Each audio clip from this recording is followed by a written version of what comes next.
everybody, it's Anna. So tonight is the Hunter's Moon, and we are here to pull a spread to get whatever guidance the universe wants to give us, our souls want to give us about the next couple weeks while the moon is waning from the full moon to the new moon. Let me know if you're here. Let me know if you can hear me okay. And yeah, we'll get started. So on the Hunter's Moon, when I thought about the Hunter's Moon, I immediately envisioned a hunter with a bow and arrow. And actually, I used that little a piece of art from someone's page that I credited on there. That was a person in the moonlight, a full moon with a bow and arrow, right? And so I was thinking about the Hunter's Moon, and the Hunter's Moon is, I mean, it literally is about hunting, right? We're at the end of the season, so it's time to collect whatever you need for the winter. So we're taking advantage of this last bit of good weather to collect in our goods. So when I thought about the bow and arrow, I also think about the harp because I actually started playing the harp. Well, maybe not quite the same time, but I had started playing the harp, and then I felt like I wanted to take up the bow and arrow, right? And I began to notice that there's something very similar about the two, and that is that there's the combination of tension and release, right? So when I play the harp and when I shoot the bow and arrow, like I have a tendency when I play the harp, I have a tendency to overplay, which is I'm there's too much tension in my fingers, right? So I'm making I'm pushing too hard, and the sound's a little bit off because you're supposed to be very gentle. It's not gentle, it's relaxed in it, right? So hi Wildflower, I'm glad you're here.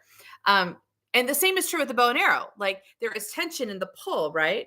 But the release is just opening your hands. There's no push, right? And you have to learn not to do that because you kind of go, it's like you want to push the arrow. You want to like release and push the arrow forward. But if you do that, you mess up your aim.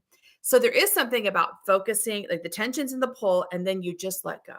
That's the key, right? You let go.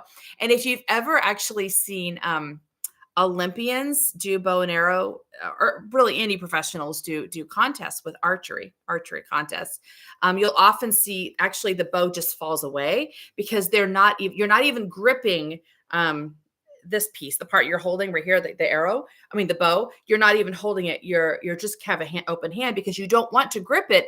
You're just kind of creating a pressure point, right? And so you want to have as little tension as possible because any tension you have will throw off your aim, right? And the same with the harp. The harp, you place your fingers and then you just close your hands. You might close them in a rhythm, but you just close your hands. So you're not plucking the strings. I know a lot of people do pluck the strings. I do know that. But my teacher was very clear. You're not plucking strings. You're placing and closing your hand. It's just the closing of your hand. The natural movement of closing your hand is what releases the sound. So the presser's nice and firm, but the pull, the closing of your hands is just easeful, right? Hi, Sebastian. I'm glad you're here. And Ash. So she said, I think you just helped me have a breakthrough with my goosehang playing. I don't know how to say that. I'm sorry. And my general procrastination issue. Well, that's good. Anytime you get unstuck for procrastination, it's good. And hi, Gabriel. Hope all is well. Yes, I'm glad you're all here. So I was thinking about and I really had to work. I almost have to remind myself, okay, don't pluck the strings. Don't pull. You're not pulling the strings. You're just closing your hand, And the same with the arrow. Like, don't grip it. You're just holding your hand out like this. So I was saying about people, professional archers, they actually have a strap on their hand. So when they release it, you'll actually see the bow fall. Because as soon as the tension releases, their hand's not holding. There's nothing holding it. It's just a pure release, right? And so I feel like I interrupted my story to get back. That's what I was trying to say. So the point is that, there is, anytime you're trying to do something, there is some stress or some tension. How about that? Some tension, but learning how to combine that, walk the difference or the paradox between the tension and the release, I think is mastery, which is the number 8 card in the tarot, right? That's the point where you're in the ease of your mastery. You're no longer learning. I think the learning part is sort of, there is tension in the learning. Like we're learning, we're messing up, we're trying, we're focusing really hard, we're concentrating. So we're putting a lot of energy in the learning of something. Once you've learned the skill, though, now you find the release point, the relaxing point, and it becomes fun. It becomes part of the flow of life. Um, oh, oh, Ash, you said it's a Chinese harp. Oh, wow. Okay, cool. So that master, and I feel like, especially when you're creative intuitive, which most of my all of my clients pretty much are creative intuitives. It's a little bit of a paradox because there's flow. The inspiration comes in a flow, right? You're like, ooh, I've got this cool idea. That feels very relaxed. The execution of the inspiration is where there is some learning to be done, because inspiration comes from the spiritual plane, and we have to now interpret that inspiration into physical form. And for a while we struggle with that. For a while we're like, what's the skill I need? How do I create the skill? Like, for example, learning tarot. And people often ask me to teach tarot, right? I don't really know how to do that. But I do know that a lot of times people want to learn it right away. Like, give me a book, give me and that's why I don't know how to teach it, right? Because that's not how I learned it. And also, it's not how I use the tarot. So I can't say, oh, this card means this card means this, and give you like a dictionary of tarot cards. That's just not how I think of the tarot. And it's not how I learned it. I learned it I spent 9 months being certified, right? Like, doing a certification process where I journaled with the cards, and I meditated with the cards, and I played with the cards, and I did over hundreds of free tarot readings, which was part of the certification process. So, it's like I played and played and played and played with the cards until I kind of knew them, right? Until there was a flow and an ease to it. And I think that that scramble in the middle, right, where we're getting the skill set, it's easy to think we've messed up somehow, because we had this flow, right? The beginning was this flow, and now we're getting caught in some density, in learning the skills, and in figuring out the structure. What's the structure? What's the, what are the pieces I'm going to use, the tools I'm going to use to make sense of this? So I feel like in the in between time, it's really easy to get discouraged and to think, I'm never going to get there, or I was mistaken in the first place. I'm just not built to do this. Instead of just kind of understanding this is the learning curve. Translating spiritual inspiration into the physical world is challenging. And we have to kind of be patient and loving and trust ourselves to engage the challenge. But the 8 point is the point of mastery, where we have created the thing. And I think, like, almost like we're sending it into the world, which is the 8, right? Actually, the 8 of Wands literally has wands flying through the air, right? And when I think of the archery, the arrow is sent into the air, and the sending is a release. It's no longer, you're not controlling it, you're not in charge of it. You're just trusting your aim. You're trusting the arrow, and you're trusting your aim and just letting it fly. And the same with music. Like, you're going to place your fingers and you're going to release your fingers. That's all. You're just going to close your fingers, the way you would, like, now, just close your fingers really gently, really easy.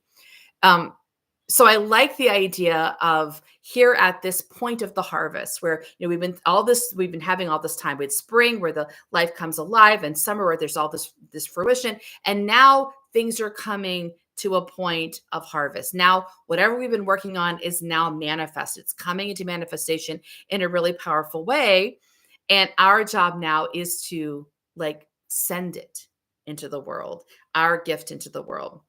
So what I wanted to ask this, hi, Double Dragon Tarot. Good to see you. So what I wanted to do today is kind of focus on the arrows, like, ask the question, what are our 3 arrows? Like, what are the things we have now created? We brought this thing in, we've been working on it all year. We started from a seed, and it's grown, and we met the challenges, and we took care of it. And we kind of talked ourselves up when we got nervous, or we began to doubt ourselves. We kept going. And now we have this amazing harvest. What is the harvest that we have now manifested, that we're ready to sort of to offer to the universe as our gifts? So we are full of this power. We are full of this manifestation. And the release of it feels like joy. It feels like freedom, because we are manifesting. Creative intuitives are manifesting to get rid of it, if that makes sense. We are not manifesting to keep what we manifest. We are here to create. So once the thing manifests, it moves on and it goes in one direction and we go in another, because we're not here to like sit in the thing we manifested. We're here to release it and create the next thing. Our real impetus for being on the planet is evoking new stuff. So actually, if we hold on to the things we've created, we actually um, kind of we I can't think of the word. We bottom ourselves out. We stop from moving forward. We get stuck. Because we're attaching to the manifestation instead of the act of creating. So there is a very relaxed sort of release point into the world, and we're not sending it, we're not pushing it, and we're not holding it. We're just gently releasing it. And let's see. Wildflower says, "I've been releasing a past hurt, but today I'm struggling a bit." So a hurt would probably, like a wounding pattern. And so, yeah, they'd be interesting to ask, like, how was the wound released? How was the wound? Because I feel like releasing gift is like, oh, I did this cool thing. Let's send it into the world. Let's aim for where we're going to send it into the world. But a wounding pattern is more like, we're debilitated. We're having energy leak. Something's working against us. So being able to find that. And really, I mean, when I work with my clients, it sounds very simple, and it is simple. It's deceptively simple, which is if you can find the point where the wound is, you give it love. You give it the love of your soul. And there's actually you can use anything for that. You can use like body energy. You can use like Reiki or yoga or something like that. You can use like what I do, which is more like um, uh, where you do imagination, you work with the astral plane. There's different ways to do it. But I'd say a wound needs like tender care and attention. We don't necessarily want to throw it off. I mean, because the wound's a part of us, right? We're wounded. That's what's hurting. It's not separate from us. It's a part of us that's wounded. Finding the part that's wounded and loving it and taking care of it, I think, is important. So I didn't mean to get off on that too far, but anyway, I just wanted to share my thought about that. And Alan says, I feel like I haven't done anything over these past few months, even if that's not true. Like I'm stuck. Okay. I mean, usually when people say they're stuck, it is in their head. It's a perspective the mind has because the mind is missing what you're doing. And that happens because the mind and intuition aren't quite partnering together very well. So the mind, if the mind has an agenda, what it thinks you're supposed to be doing, and let's say that's advancing in my job or making $1,000 or getting a boyfriend or a girlfriend, whatever that agenda is, that agenda may have nothing to do with what your intuition is doing, right? So if your mind's keeping track of what it thinks progress looks like, then it's missing stuff over here. It's not part of that journey. And so even though there seems to be stuckness, there might not be stuckness. Now there can be stuckness if the intuition is trying to get moving and it can't get moving because the mind's interrupting. So there can be some kind of stuckness, but they feel very different. But I would say, like, even when you're stuck, you're still doing stuff, because when you're stuck, especially if the intuition is stuck, and I'll speak specifically to the intuition is on the planet to do something specific, right? When it gets stuck, it gets annoyed or it gets frustrated, it gets irritated, and its steam builds up. So if you leave the intuition stuck for very long, it'll finally blast its way out. That's my experience. Now that can be a mess, but I will tell you, the intuition doesn't stay stuck. It will do whatever it has to do to get free. Now, if the mind feels stuck, that means the mind's just got its focus on something where we're not doing any work. We're not doing that, right? But the mind's saying, well, why aren't we haven't accomplished these 3 things or these 5 things. The intuition's in the meanwhile doing what it's wanted to do all along. So that's solved by getting them together to come together. So, and maybe the spread today will help show maybe what you have been working on. Maybe that's what these cards will do. These are the arrows that are going into the universe, and they're the arrows of your blessing. So maybe that will be some insight will be lifted on what actually has been accomplished in this for the Hunter's Moon. And Wildfire, you say the same thing. Wildfire says, I've been dancing a lot. There you go. I mean, dancing, yeah. Because especially for body energies, and everyone who comes to me is interested in what I do as a body or a heart energy. Body energies, that's the body processing. That means the intuition's in the body, right? So dancing is the body working something out, right? It's the body releasing, it's the body expressing. And so it's very, very important. Now, if the mind doesn't understand that, it would be like, why are you wasting so much time dancing? Are you going to make a career out of dancing? I mean, that's the mind goes straight to what it's been told to look for in our linear world, which is it productive? Can you market it? Can you be promoted? I don't know. There's a certain like list of things that looks like adulting. And so if the mind's looking at that, it will think dancing's a waste of time. But if the mind can understand that the intuition's in the body and it's doing its work, it's actually performing magic, and the mind can learn how to agree to that, understand it, and participate in that, then it's a whole another kind of story. So um Gabrielle Teresa Ochoa says, ah, yes, dancing and yoga. Okay, let me tell you, all my clients who are body intuitives, they're Reiki people, they're yoga people, they're dancing people, they're athletes. All of that is the body saying, let me move. Just let the body move. It will make its path. If you let the body move, it will find the path. And if you let the mind hang back and watch and kind of support the body and what it's doing, then they become a team, if that makes sense. Art stuff in La La Land says, do you do private tarot readings? I do. And I usually, and under my name, I put like my email address. So usually just reach out to my email address and I'll get back with you and we'll set something up. So, but I do meet with people one-on-one. Oh yeah, I am on Facebook and I'm on Instagram and I'm on YouTube. Oh, I'm on YouTube. Yeah, you know that, right? Yeah, so I do have those places, but it'll be, my email will be right there so you can see it. Let's see. Ashby said, I woke up this morning with my hand over my heart so tenderly and realized I had to let go of old relationship attachments. Oh, to old friends and to my old self. Been releasing trauma intensely this year. Well, that's good. So if it feels like, as you're holding your hand there, if you can actually feel the release, then that's the healing movement. That's the signifier for healing. I'll tell you that it's funny.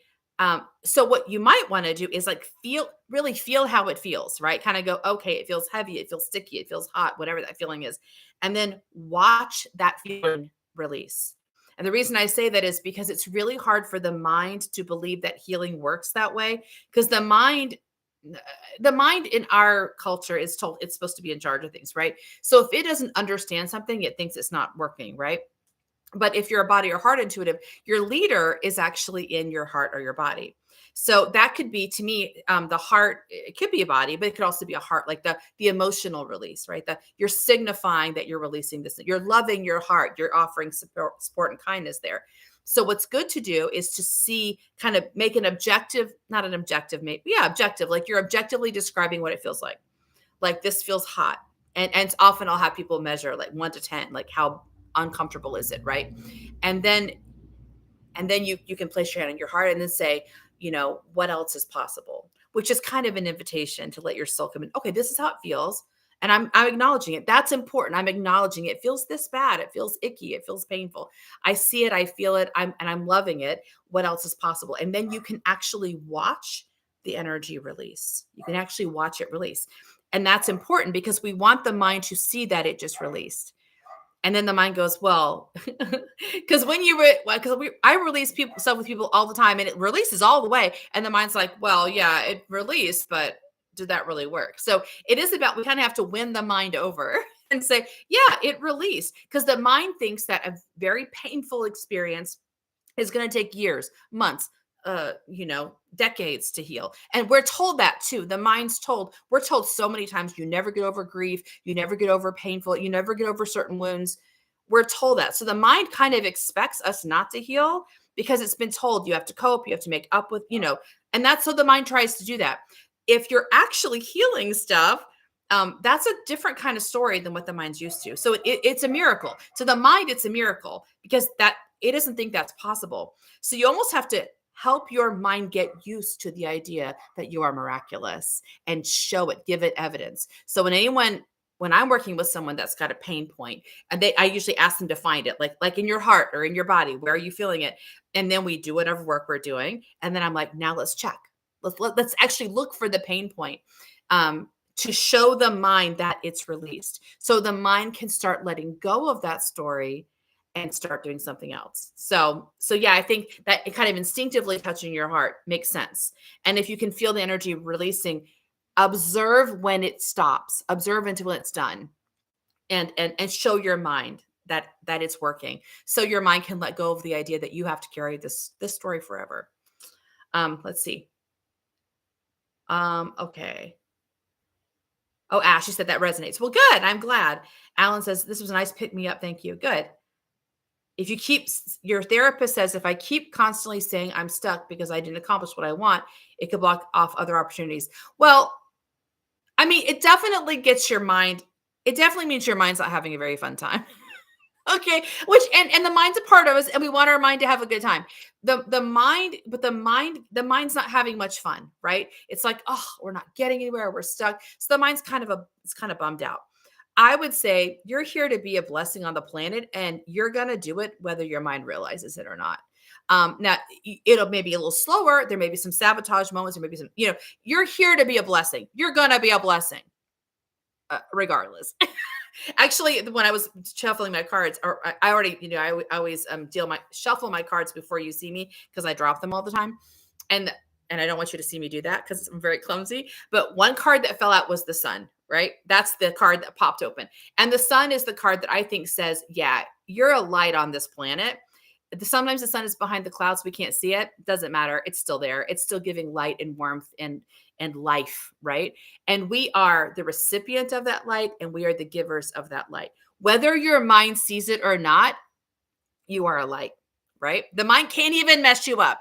Now, the mind can be a party pooper and not come to the party. And I want to help the mind. I have compassion for the minds. I want minds to be able to have fun and absorb and participate in the miracles as well. So to me, that's a lot of my work, is helping the mind come along so that it gets to be part of the fun. But I don't think your mind doesn't actually have the power it thinks it does. It's not going to stop you. It's just going to kind of make itself miserable and and slow things down a little for you.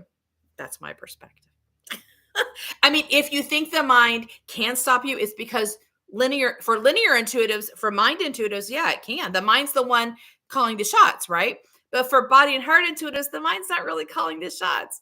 It's just kind of along for the ride. It just doesn't realize that usually. It thinks it's calling the shots. It's trying to call the shots, and the intuition is doing its own thing. So we want to bridge that gap and bring them together, if that makes sense. Let's see. Boxing. I love boxing. It takes all my, perfect, right? Athletes are especially like born athletes, because I think of body intuitives as being, they're born in their bodies. I am not, by the way. I am a heart intuitive, and I have to fight to get in touch with my body. So, I think it's really cool. But yeah, when you can feel like there's energy, there's flow, and probably if ever you're hitting like problems, like you can't figure something out, or you're trying to, I don't know, come up with a plan. If you sit and try to come up with a plan, you're going to be stuck, because your body's sitting. Like your mind's like, well, let me sit and solve this, right? But go out and box, go out and run, do some yoga. And then out of the blue, you'd be like, oh, I know what I'm going to do. Like the inspiration comes from the body in motion. So I love the fact that you brought that out. And art stuff. So you're going to do boxing too. Cool. Let's all be boxing. I think it'd be fun to box. Of course, I need to sit and like listen to music and cry, because I'm a heart intuitive. Let's see. What does the moon tarot card mean? Well, it means lots of things, right? Ash said, no way the sun yet. The moon tarot to me is an invitation to look at what's been in the shadows. The moon comes in the major arcana after the star and before the sun. So you've got the star, which is this expansion, and the moon is kind of like, we've had this expansion. Let's dig in the dirt and find the parts of ourselves that have been buried, because all of us have parts of ourselves that are buried, because, that's just the human existence. And the human experience is, you're very wild and intuitive when you come on the planet, and then you unlearn it a bit because you get hurt, you get told it's wrong, you get adulted, right? And so part of the expansion, when you go through this expansion, is you go, oh, I'm ready to do something new. I'm missing a piece of myself, right? There's a piece of myself that corresponds with this new thing I'm doing. I got to dig in the dirt and pull it, bring this part back into the light. So it's about kind of resurrecting the parts of ourselves that have been in exile. That's what I think of the moon, just generally speaking. Let's see. Yeah, I was going to say, so if you have your tarot deck, I'll see, if you're not unconditionally happy, you must be self-sabotaging. Well, I don't know. I'm not unconditionally happy. I mean, no, I am a very grumpy young lady. or middle-aged lady. You can ask my husband. I'm very temperamental. Because heart intuitives are very, very sensitive, right? Emotionally sensitive. So no, but it's about like loving yourself when you're grumpy, when you're happy, when you're like, to me, the commitment, and that's the soul commitment. That's the part of us. That's the universe within us, right? Which is what I access all the time with my clients. Like there's a part of you that's the universe, and it is unconditionally loving and supportive, and it loves you completely, even when you're being a big old brat. And my intuition is so bratty. She's so bratty so often. It's a girl. My intuition is a female. And she's such a little brat. And I just love her to pieces. My soul loves her to pieces. And so, I am not unconditionally happy. I am just, no, I'm very grumpy a lot of the time. But I love myself when I'm grumpy. That's the commitment, right? Let's see. Um, yeah, actually, intense tower jumping phase. Yeah, Tower's fun. I think the tower happens when you're in expansion. The structure you're in is too small and you got to break free of it. It just feels like the world's falling apart at your feet, but it's breaking you free for something else. So, okay, listen. Everybody's so chatty today. J Dog says, I love walking. Yes, walking. It's so good. Yeah, all these things. You have a lot. We have a lot of body intuitives on, I believe. That's a very strong signal of body intuitives. Is the movement is where I can literally sit for hours and be totally inspired. I can sit and just be like listening to music, or even just have my own like reverie and be like, oh yeah, and never move and be perfectly happy. So I'm in my heart. I have to make myself move in order to not, turn into a potato. Let's see. Okay, I'm going to go ahead and pull the spread. So if you want to pull your spread, you can use my spread, but I'm going to pull 3 cards, and they're going to represent the 3 arrows that we're releasing into the universe, the 3 gifts that we have sort of acknowledged and we manifested, and kind of the gifting that into the world. We're going to see what comes up. All right. First arrow for me is, okay, 7 of Wands reversed. I'm getting a bad light here. Okay, let me think about that. So the 7, I connected discernment, making wise choices, and Wands is about passion, feeling inspired and confident, really feeling like you're invigorated, right? And the guy here stands.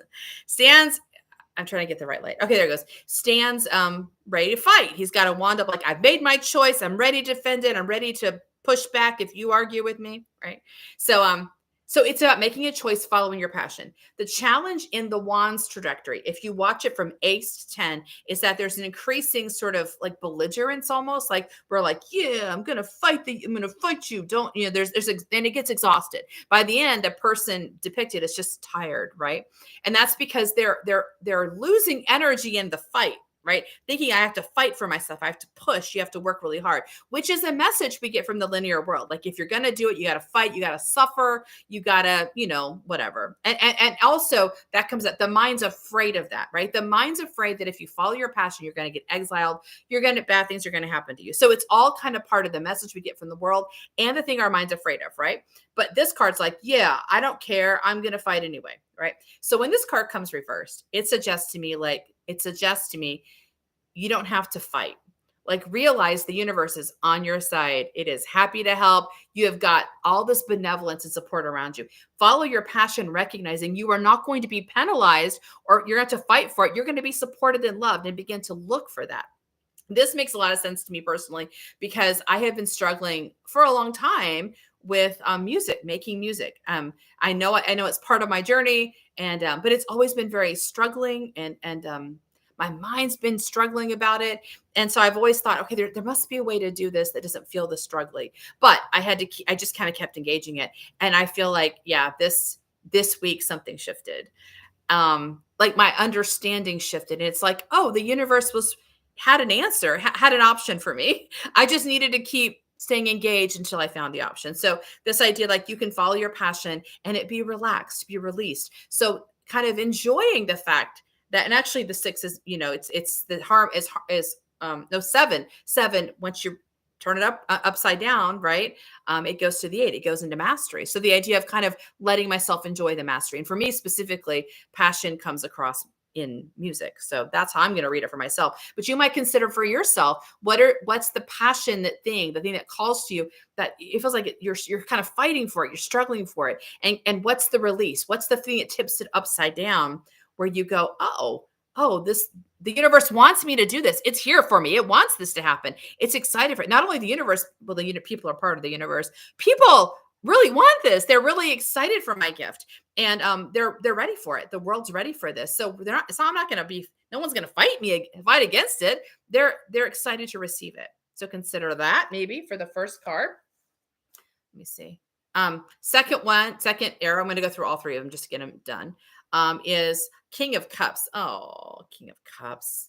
Such a sweet guy. The king is the master energy of the court card. So he's the one who's kind of the master, the one who has mastered the element of his card, and cups are connected to the heart and the intuition, right? So this king is sitting on his throne. His throne is on like an island in the middle of a rocky sea, right? And so the idea here is the sea is rocky, but his island stays stable. So this is the king who has mastered the intuition and mastered the heart. So even when things get scary, things get hard, when I am being grumpy, the idea is like, yeah, it's okay that you're grumpy. It's fine. There's no danger here. We know how to find the place of stability. We know how to find the wisdom in this, the message in this. We know how to find stability. So the idea of being okay and comfortable, even with the tumult, even with the confusion and the struggle. And so the King of Cups is kind of like that kindly energy that says, that's all right. Scream at the universe if you want, like have a fit if you want, feel sorry for yourself if you want, whatever you want, like let it come. Let the waves come. Let the waves break on the shore.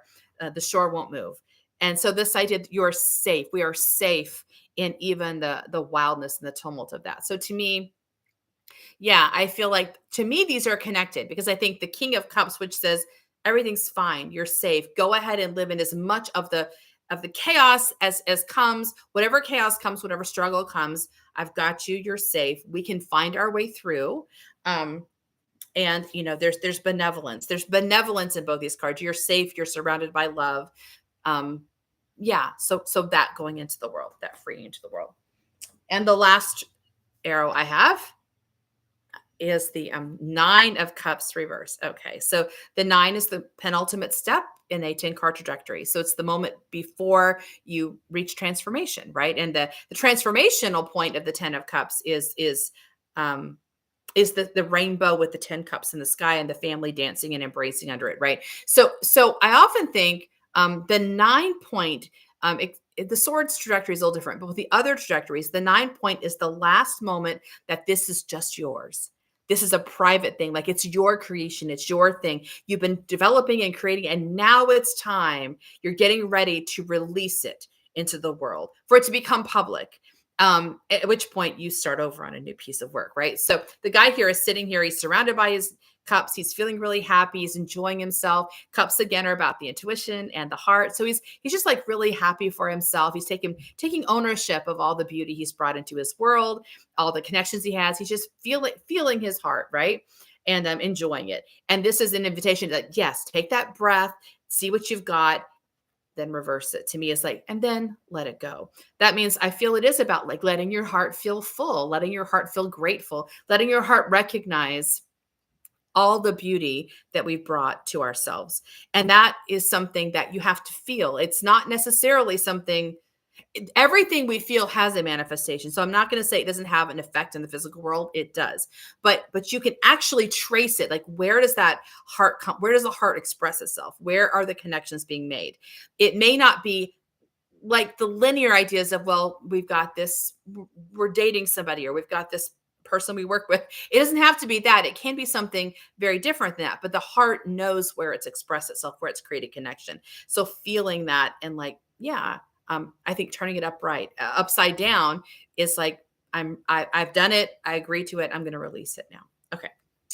Those are my 3 O's. There were not very, most of my stuff's not very linear, right? It's very like thoughtful, and it's about a state of being that we're working on. So anyway, let's see. Okay. I was going to see if there's any, Jade. Okay. I'm trying to keep up with you guys. Okay, I was gonna look at the spreads. So Sebastian says I pulled the Page of Wands, Hermit, and Emperor. Oh, two major arcanas. So Page of Wands to me is Page of Wands is that young energy. That's the young student that's like, yes, I'm ready to go do something. I'm ready to go in the world. Wands is about fire and um feeling inspired. So maybe that's about like this young energy in you, this new growing, new learning. What is it that's coming up for you that's impassioned for you, that's sort of calling you out, calling you into something new, and kind of the freshness of that. Let me pull this up because you guys are going off the page now. I don't have anybody like helping me moderate, right? The Hermit. So we've got the Page, which is this young energy that's very sprightly and very like, yeah, I'm going to get out there. I'm going to learn stuff. I'm going to get to know people. I'm going to get to share my gift in the world, right? Then you've got the Hermit, who's the one who knows when to leave the world, right? The Hermit, the wise old man that is surfacing wisdom, and what he does when it's time to surface wisdom, he leaves the world and goes alone, goes by himself in the woods somewhere into a cave, and like sits into in his own place of resonance and spirit until the voice the spirit or the blessing surfaces, right? So they're kind of interesting energies, because one is very, I'm engaged, I'm ready, let's go, and the Hermit's like also engaged, but engaged in a way that's yes, but I also know, like, not getting too lost in the excitement of something new, like knowing when it's time not to learn new things, but to surface what's in you. So maybe that's the balance: is I'm open to new things, I'm getting new engagement, I'm getting new experiences, and that resonates an experience for me. So what you're creating is responding to the outside world, but it's new. And that needs that time of incubation. And the Emperor feels like it matches the Hermit, right? Because the Emperor is about creating the spaces that are private. The Emperor is the good father energy, creates the household. So the idea there is I have my own private space away from the world where I can play and experiment and let things grow before it goes into the world. So you've got this Page who's like in the world doing cool things, very engaged maybe with these new things. And then you've got the Hermit and the Emperor, which are like, and now we're going to take the space away from the world to fully surface and protect the new thing that's coming. So anyway, that's interesting combination. Wildflower said, okay, the moon, here's the moon, Four of Swords reversed, injustice. So we talked about the moon as being like the exiled, calling us to resurrect the exiled parts of ourselves, right? I already talked about that, so I won't go into that too far. But the idea of like, of the parts of ourselves that have been exiled and banished. And often when people talk about demonic energy or like yelling energy in their heads, or energy that keeps bothering us, it can't, I think it is often the part of ourselves that's been exiled that's really angry and frustrated and wants to be heard again. So there may be something like a voice inside your experience that's saying, yeah, I'm tired of being alone. I'm ready to come back. I'm ready to be loved. And I think you talked about healing before. So the idea of not just healing something, but finding the part of you that got kicked out and like resurrecting that part and bringing it in. So yeah, that'd be interesting to see what's the part of you that is being silenced and needs to be like on the team, needs to be back in the fold. Four of Swords reversed. The four is about balance and safety, and about stability. And swords are connected to the mind. So the image shows this knight in a crypt. He's laying there. He's restful, right? So it's like the mind's at rest. The mind's like, got it. I know. I understand what we're doing. I'm feeling confident. I'm feeling stable. I'm ready to like go forward and make things happen. The reversal to me could mean that the mind's being, its stability is being flipped upside down, and that can happen with the moon energy. That makes sense, because I feel like the moon's saying, yeah, we need to shift stuff around, right? Like there's a part of us that's being kicked out. We need that to be, and we need to kind of change how we do things. And so whenever you bring in a new part of yourself, and that's the tower, things fall apart, the stars, we expand, in the moon, now we regain this part of ourselves. You're basically changing the game. We now got a whole different part of ourselves where there's magic, there's possibility, there's excitement. So like all of the structures have to like be released and like restructured for the newer, bigger version of yourself. So that could be where the Four of Swords reverse is talking about. And justice is about balance, right? Justice is about, I think of justice being actually kind of similar to the sun in some ways, because justice is the karma card. It's like what you put into the world is what you get back, right? But we tend to think of that very linearly, and we also think of that in a very negative way because the mind tends to focus on the things it thinks we're doing wrong. And if you're creative intuitive, like most of my clients are, all of my clients are, um, you're told you're wrong really early on, like because we don't really match the way other people do things, the way the linear world does things. So you're very often like not matching very well some of the expectations of other people. So your mind's like, oh, I'm such a problem. I'm such a problem. So the mind tends to have an identity attached to where we have not met other people's expectations, which is a negative. And then the mind's expecting, because it thinks we're kind of a problem, it's looking to get that energy from the universe, and it's missing all the blessings that are actually coming your way, because you're not a problem, you're not a mistake, you're not a def you're not defective. You're built this way on purpose, and we want the mind to not only understand that but like learn to embrace it. And when the mind learns to embrace and say, oh, we're kind of amazing, this is kind of cool, like we're magical, and this is really, like, the mind learns to have fun with that and to agree to that, then we begin to receive more of that blessing that's trying to, like, the blessing's coming our way, but we're blocking it because we're expecting to get punishment, or we're not expecting to get affirmation. And so it's there, but we can't receive it. So I think the justice card is kind of about realizing you have a lot more support than you think you do. And can we help the mind let go of where it's expecting us to be punished, and recognize that we're beloved. So that'd be one way of thinking of that. Um, So Ash says Seven of Wands mean can't standing up for yourself, being over defended can mean you're blocking blessings. Yeah, right. Yeah, it definitely does. If you're doing this, man, you're putting energy into, your energy is going into this, into defensiveness, which means your energy is not available for other stuff. You can't do everything at once. We do live in a physical body, so we have limited energy, limited time, limited resource in the physical plane, at least at any one time. And like, yeah, you can't do everything. So if you are defending yourself, you're putting energy into that. You're not putting energy into the passion. It's now you're kind of dividing your energy now into doing something while you guard, doing something while you guard. So yeah, absolutely. Um, let's see. Let's see. Okay. Oh, I just scrolled down. Okay. I'm trying to, gosh, I feel like I'm getting behind. Okay. I already saw that one. Wildflower. I see Wildflower again. Okay, CJ Millie said, I pulled a card and asked what the full moon is illuminating for me. It was Six of Cups. Oh, I love Six of Cups. Okay, so Six of Cups, six is about harmony and integrity, and cups is about the heart and the intuition. So the image on the Rider-Waite, which is what you guys probably know I use, is the two children sharing cups of flowers. It was actually in this week's tarot story, so you can actually go back and see that as well. But the idea, I think, is to come to the world. It's a picture of innocence. It's an idyllic kind of childhood moment where they're sharing their hearts are open, there's harmony and integration. So no one's hiding, no one's defending, everything's very open and sharing.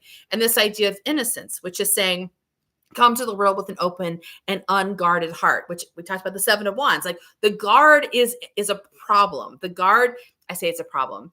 If you need to guard, then guard, no problem, right? If you need to do that, because that usually means, though, the mind is wary, the mind is worried, the mind showing some distress when it wants to guard. That's fine. We just want to. Always want to find out, why is the mind so distressed? What's wrong, mind? Let's have a chat. Like, I want to solve it so the mind can feel relaxed and the guard can come down. But the Six of Cups is kind of like, yeah, unguarded heart, like come to the world ready to be surprised, ready with innocent eyes. So innocence, as I always say, is not the same thing as naivete. Naivete is when a child really believes nothing bad's going to happen because they don't have any experiences that tell them something different. Innocence is when bad things can happen because you've had bad things happen, but you have healed those things and released them, and you're ready. You're looking now for things to work out. We keep coming around this theme of the benevolence of the universe, the support of the universe, the blessings of the universe. It's there, but if you don't look for it, if you're blocking it out, you don't see it. So the idea of like letting your heart be free to express itself and free to receive. I also like in that card that there's you can see in the side, there's an adult soldier who's walking out of the scene, right? So we're getting rid of the guard, getting rid of the soldier, getting rid of the adult stories of what's the right thing to do and how to guard yourself and protect yourself. All the stories that are telling us to hide and to be guarded, we want to release them, send them away. And that means you might have to heal. Like if you have to heal them before you can release them. The mind's not going to agree to release a story if you're currently in pain from it, because it's still real. If you're still in pain from something that happened in the past, it's still alive for you, and it's still alive for the mind. And asking the mind to pretend it's not there, like, oh, we're just going to act like we don't have a broken leg. Like, no, you heal the broken leg. So to do this, you may indeed need to do some healing if you discover there's stuck places where you are guarded and you can't release it, right? The mind's generally not really stubborn. If the mind gets stuck, it's because it's telling you, I can't agree to this. We have a broken leg, for goodness sake. We can't walk like we're fine. So it really is helpful to find out where the guards are, because it will point to where the healing needs to happen. And that gives you a chance to do that. So that's how I'd read the Six of Cups. There we go. Let's see. Okay. Oh my gosh. Okay. Art stuff in La La Land. Eight of Wands. Okay, we already talked about Eight of Wands earlier. Like those 8 wands are flying in the air. That's just eight is power and flow, and wands is passion. So that is just like all your energy, just letting it fly. Whatever it is that I've created, my passion, just sending it into the universe, letting it go where it's going to go. To me, that's almost the expression of the whole thing we're talking about for me with the archery and the bow and arrow, like the release of the thing. So yeah, what is it that you've been working on? What's the piece of passion that's been guiding you, and yeah, how does it need to be sent into the universe? That seems like really cool. Five of Swords. Okay. Five of Swords is the mind engaging its challenge point, because the five is the challenge point. Swords is the mind. And the image in the Rider-Waite is the guy sort of standing on the seashore going, because he's dueling with all these people and he's winning all these swords, and he's all proud of himself because he keeps beating people, right? And so the idea is the mind's battling, it's fighting, it's trying to prove it's smart, it's clever, it's righteous, right? But the challenge is won, I think, by the two people walking away, because they realize that there's no benefit to this conflict. Like fighting with someone, defending yourself, explaining yourself, proving you're right.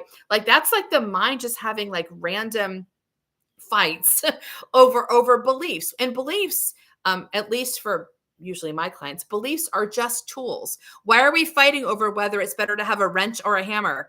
Like, I use a hammer because my work requires a hammer. I just don't need a wrench. You can have your wrench. I'm going to keep my hammer. Why are we fighting over this? So the idea that the mind wants to fight it out is because the mind feels insecure, right? It wants to exalt itself over other minds. And that is a hook. That's a way of getting the mind very disconnected, it's also gets the mind, it's a sign of insecurity. And instead of allowing the mind to engage in that, we want to solve the insecurity. Why are you so worried about defending your wrench? Like, how can I help you feel comfortable with your wrench? How can I help you see your wrench is just as good as a hammer? You don't have to worry about the hammer. Like, how can I help you focus on what we're here to do rather than compare yourself to others?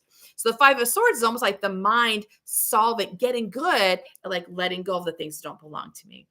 Like the mind going, okay, I'm getting good at this. I can see this. This is a drama. This is a battle. This is an argument.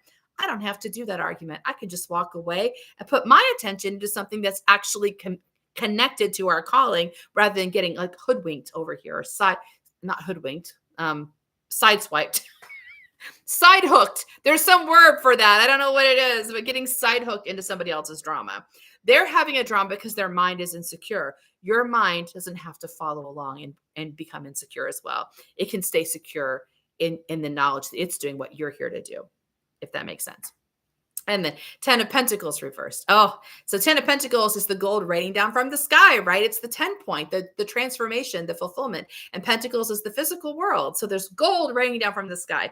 It's the picture of abundance and like in the physical world, right? So the reversal to me is about my version of abundance, right? Like, so we assume people always seem to go down certain patterns. What abundance is, it's having enough money, a big house, being prestigious in your career, whatever that is, right? But all of those things are only, the reason people want those things is they assume they will make them feel something happy, secure, I don't know, whatever you think it's going to get you, right? But the reversal of the 10 of Pentacles is like, yeah, but what actually makes me happy and secure? Like, do I feel happy and secure right now? Maybe what I've got makes me happy and secure. Maybe just appreciating what I've got is where the richness is. So it really is about, like, instead of focusing on what everyone else, the world seems to tell us is the goal, or the goal of abundance, we turn it inward and say, but what's the feeling of abundance, and how does that manifest in the physical world for me? So yeah, those are all very different. I mean, it's interesting because they're all sort of different messages. So I hope that makes sense. But yeah, interesting. Let's see.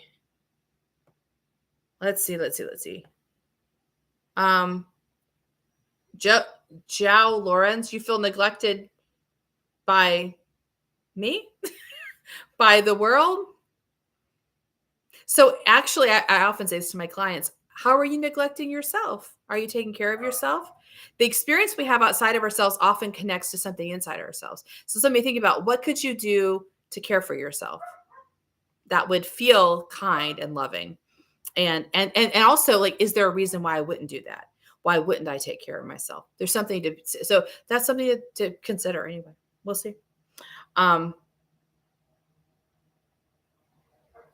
Okay, let's see. Pulling a Tower card because I'm going through it, but now the Temperance card pops up way too much. So you were pulling the Tower card because I was going through it, but now the Temperance card pops out way too much. Okay, I like the Temperance card because it's about, I think the Temperance card's about discovering the balance between our physical and our human selves, our human and our spiritual selves, and like bridging the gap, right? Finding the bridge gap. The partnership between the two. It's dual, right? We have a dual relationship. We're physical and we're spiritual at the same time. And they're not similar. So getting them to come together is important, right? Learning how to bring that together, which actually is because the Temperance card happens later in the major arcana, right? So the first half of the major arcana is like, how do we navigate being in the physical world? The second half is like, how do we navigate a spiritual world, or like an inner world? Maybe it's inner world's a better word for that. And Temperance is like, we're gaining mastery and learning how to keep one foot in heaven and one foot on earth, and learning how to bridge them so that they become workable, right? So I think Temperance is a really great card, but it is about getting to that point of mastery. Anyway, that seems to be all for right now. All right. Well, I will, I'll stop for now because it's actually at 6:00 and I have my son's in the high school band and I got a football game to get to. So, but I will talk to you guys later. I'll see if I might try to come back for the new moon. If not, I'll try to come back for the full moon, but I'll see you then. Bye.